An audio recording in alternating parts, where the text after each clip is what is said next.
Video ini dilatar belakangi adanya permasalahan mengenai salah satu aktivitas hubungan anu-anuan, yaitu oral, termasuk dengan memasukkan terong suami ke mulut pasangan.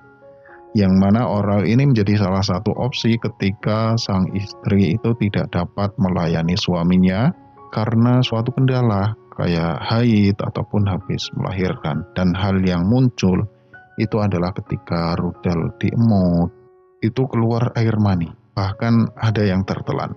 Terus ada nggak dampak yang ditimbulkan dan bagaimana sih hukumnya?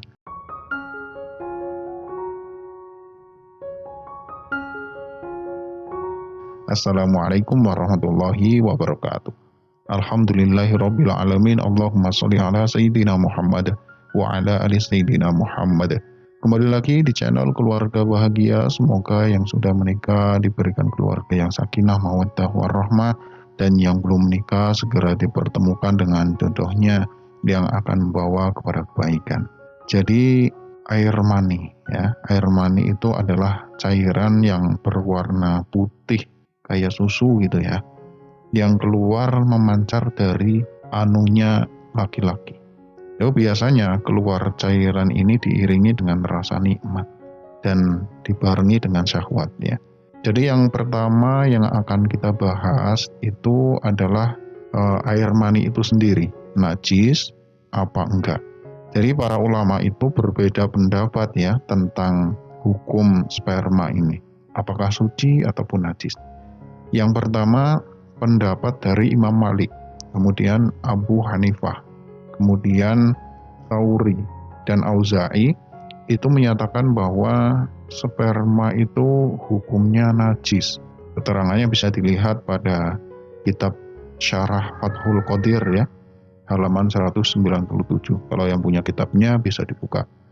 Dan jika air mani ini mengenai anggota tubuh atau pakaian, maka wajib disucikan gitu ya.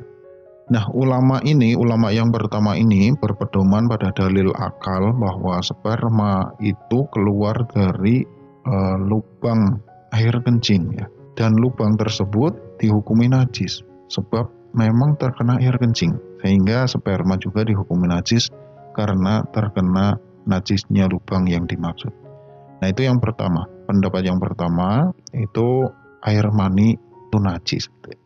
Kemudian pendapat yang kedua ini pendapat Imam Asy-Syafi'i, kemudian Ahmad bin Hambal, Sufyan Ats-Tsauri, kemudian Ibnu Hazm dan Daud Al-Zahiri itu mengatakan bahwa sperma itu suci. Terangannya bisa Anda lihat di kitab Raudhatut Thalibin ya, halaman 17.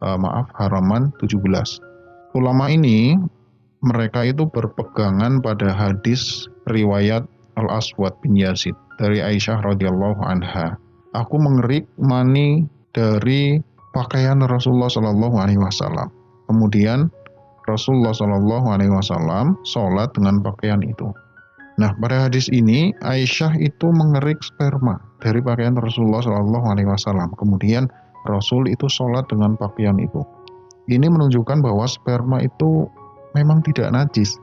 Karena jika sperma dihukumi najis, maka cara menyucikannya itu tidak dengan mengeriknya, tapi dengan menyucinya, menyuci dengan air ya, sebagaimana darah, madhi, dan kotoran yang lain.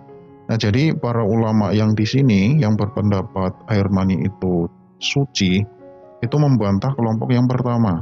Mereka yang berpendapat bahwa keluarnya sperma dari lubang kencing itu tidak otomatis membuatnya najis, karena permasalahan suci dan najis itu hanya terkait pada hal-hal yang ada di luar tubuh manusia, bukan hal-hal yang masih ada dalam tubuh manusia. Karena bersentuhan sperma dengan benda najis yang terjadi dalam tubuh seorang itu tidak membuatnya najis. Berbeda jika bersentuhan itu di luar tubuh manusia. Nah, dari kedua pendapat ini tampaknya pendapat yang menegaskan bahwa sperma itu suci itu adalah pendapat yang kuat ya. Karena jika sperma dihukumi najis, maka untuk menyucikannya tidak cukup dengan mengeriknya, tapi harus menyucinya dengan air. Nah, keterangannya bisa dilihat dalam kitab Muqarranatul Madzahib Al-Islamiyah halaman 45 sampai 55 ya. Lalu jika sperma itu suci, sekarang bagaimana hukumnya kalau seseorang itu menelannya? Nah, dalam hal ini Imam An-Nawawi dalam kitab Al-Majmu' Syarah Al-Muhadzab halaman 556 itu menyebutkan bahwa hal yahillu aklul maniyyu at-thahir. Apakah boleh menelan sperma yang suci? Jadi ada dua pendapat. Pendapat yang sahih dan masyhur adalah tidak halal atau tidak boleh ya, karena sperma itu dianggap menjijikan.